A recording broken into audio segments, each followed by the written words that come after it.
Hello, friends, it's Amy Stevland. I know it's been a while since you've heard from me on this feed. Welcome to a surprise bonus episode of This Is How It Starts.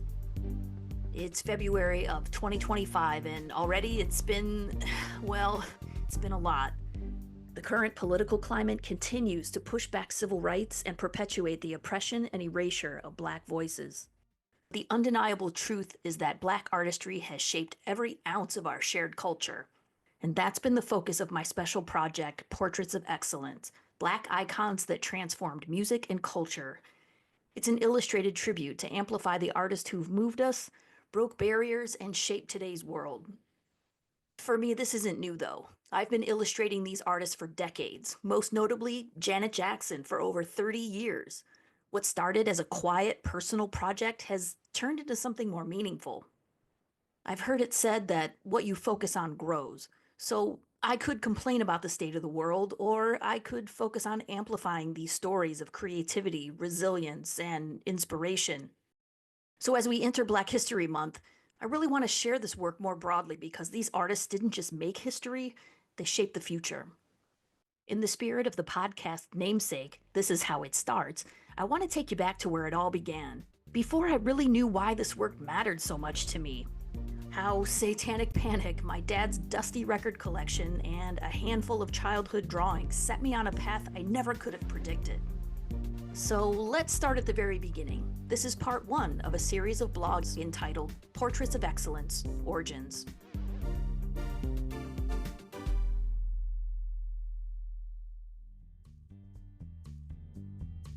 This is Portraits of Excellence, Origins, part one. How I Got Like This, the soundtrack of childhood. As a child of the 80s growing up near Detroit, my dad's dusty record collection planted the seeds of my love for art and music. Even stranger danger would not deter me from sneaking off to buy my first album. This is how it starts. In my best Sophia Petrillo voice, picture it. Michigan, 1988, 11 years old.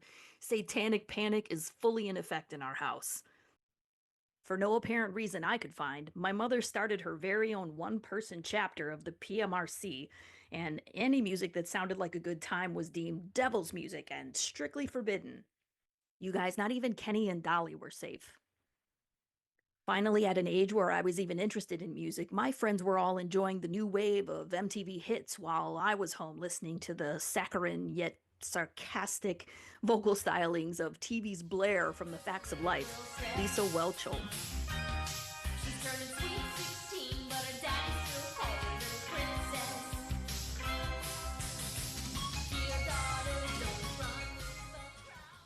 Now, when Christian superstar Amy Grant crossed over to the mainstream with a scandalous duet with Peter Cetera, co-penned by Bobby I Didn't Know He Was White Caldwell, I held on to hope that freedom was near.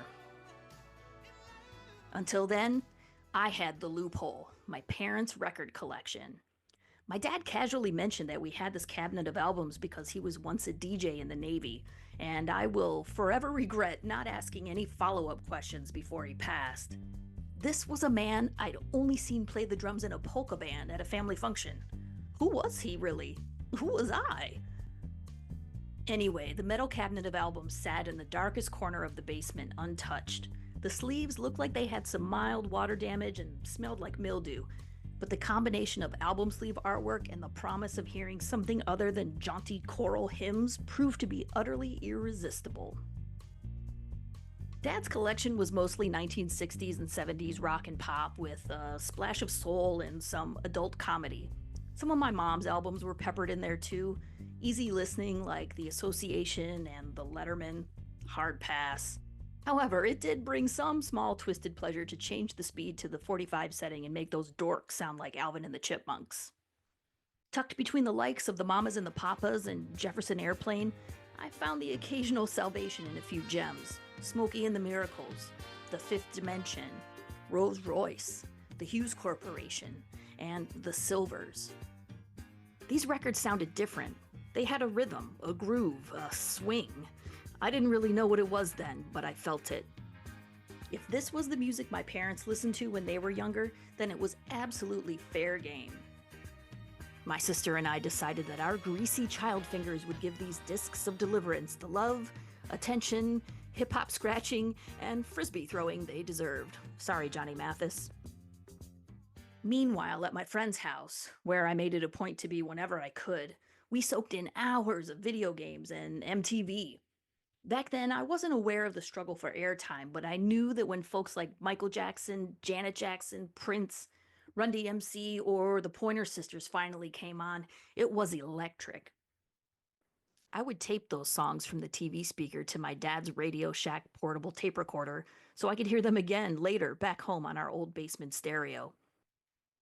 I listened during stolen moments while Mother was distracted by the latest Reva Shane drama on the guiding light, poised, ready with cat-like reflexes to switch on Shirley Means Bassey the second I heard anything remotely resembling footsteps at the top of the stairs. Johnny could only sing one note, and the note he sang was this. With my mother glued to her daytime soaps and doing her best to pretend we didn't exist, I seized the opportunity to sneak off and ride my dirt bike to the record store a few miles away. I think I only knew it existed because I saw it peeking out behind the Chathams where we would go for our weekly grocery shopping trip. My burning desire for new music had overtaken all common sense. I ignored all the lessons seared into my psyche from the after-school specials, overheard news segments on the latest child abductions, and that terrifying made-for-TV movie, Fallen Angel. My legs never pedaled so fast. The uneven concrete slabs and rows of gangly, tall, white birch trees whizzed by in a bumpy blur. In my mind, no stranger would ever have the chance to danger me if I just kept moving. Thankfully, I survived the initial journey without incident. After looking at all the latest hits and then the change in my pockets, I spotted New Edition's All for Love album in the discount bin. I proudly took Ronnie, Bobby, Ricky, and Mike, and Ralph up to the desk and paid the clerk with the confidence of an entire adult. Then I tucked the album awkwardly under my arm and started the long ride home, bumping my new treasure with my knees each time my feet ferociously cycled the pedals. Halfway home, I realized there was no way of getting this giant 12-inch bright yellow album back into the house unscathed. I'll never forget the sting of getting caught trying to smuggle it inside. Count me out, worth it.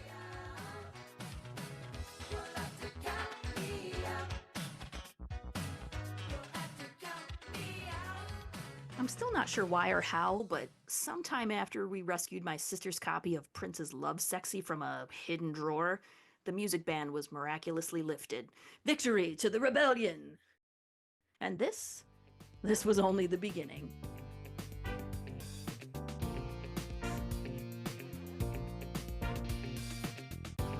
And that's the end of part 1. You guys still with me?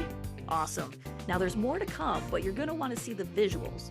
So make sure to sign up at portraitsofexcellence.com so you don't miss out on project updates and upcoming vlogs. That's portraitsofexcellence.com. Thanks again for taking the time to hit play. We'll see you next time on This Is How It Starts.